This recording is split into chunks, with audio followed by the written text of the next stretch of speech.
Hello everyone, market updates में आपका स्वागत है। तो आज के इस वीडियो में हम बात करेंगे स्टॉक मार्केट कब क्रैश होगा। ये जो स्टॉक मार्केट वाला टॉपिक है काफी चर्चा में है। ये स्टॉक मार्केट वाला टॉपिक इसलिए चर्चा में है, एक अमेरिकन इकोनॉमिस्ट हैरी डेंट नाम का कोई व्यक्ति है, उसने ये बताया है कि 2008 का जो रिसेशन था उससे भी कहीं ज्यादा एक हेल्थी करेक्शन आने वाला है। ये जो मार्केट क्रैश है, ये क्रैश काफी हेल्थी हो सकता है। यही नहीं, सोशल मीडिया में बहुत सारे लोग इस क्रैश के बारे में कह रहे हैं। और वहीं पर वॉरेन बफेट की बात करें, ये अभी अच्छे खासे कैश में बैठे हुए हैं। इन्होंने अपने एप्पल के स्टॉक्स में भी काफी स्टेक कम किया हुआ है और अभी ये लगभग 277 बिलियन कैश के साथ बैठे हैं। ये बात हैरी डेंट की स्टेटमेंट भी कह रही है कि वॉरेन बफेट के बर्कशायर हैथवे ने एप्पल के शेयर सेल किए हैं। एंड मोस्ट इंपोर्टेंट थिंग, अभी इलेक्ट्रिक व्हीकल का जो इतना बड़ा और पोटेंशियल प्रोस्पेक्ट है, उसके बाद भी इन्होंने अपने चाइना का जो BYD कंपनी है उसके बाद भी शेयर सेल किए हैं। एंड ऐसे रिजल्ट सोशल मीडिया में वो ये भी पॉइंट आउट करते हैं कि वॉरेन बफेट जो हैं वो रिकॉर्ड हाई कैश पाइल के ऊपर बैठे हैं। यानी इनको वो साथ मिला के प्रूव करने की कोशिश कर रहे हैं कि अभी आने वाले टाइम में जो स्टॉक मार्केट क्रैश होने वाला है, वॉरेन बफेट का जो बर्कशायर हैथवे है वो शेयर सेल कर रहा है और कैश इकट्ठा कर रहा है ताकि क्रैश के टाइम वो मार्केट में इन्वेस्ट कर सकें। इसके बाद सोशल मीडिया में लोग एक स्टेप और आगे जाते हैं और ये भी बताना शुरू करते हैं कि अगर अमेरिकन मार्केट में क्रैश होगा,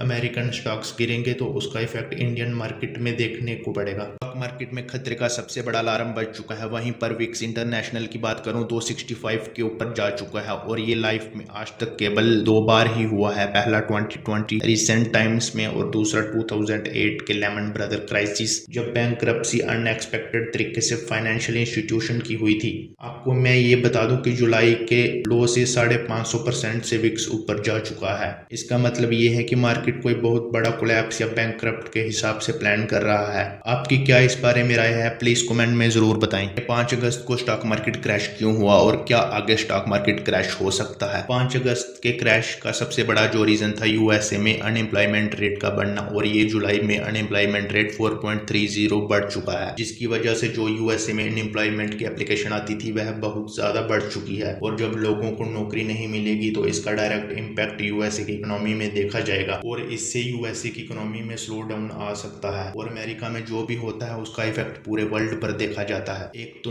यूएसए की इकोनॉमी में खतरा बना हुआ है और यूएसए में इन्फ्लेशन भी लगभग 3-4% के आसपास चल रही है। इन्फ्लेशन को लगभग वह 2% तक लाना चाहते हैं। ये सबसे बड़ा रीजन था जिसकी वजह से अनएम्प्लॉयमेंट रेट के इंटरेस्ट रेट को नहीं घटाया जा रहा था। और इंडिया का अनएम्प्लॉयमेंट रेट देखें अगर हम, तो लगभग 9.2% अनएम्प्लॉयमेंट रेट चल रहा है और वहीं पर अनएम्प्लॉयमेंट रेट यूएसए में 4.3% चल रहा है। देखो, अगर मार्केट ओवर वैल्यू है तो वह जरूर करेक्ट करेगा। तो फिर आपको ऐसी सिचुएशन में क्या करना चाहिए वो हम अब जानते हैं।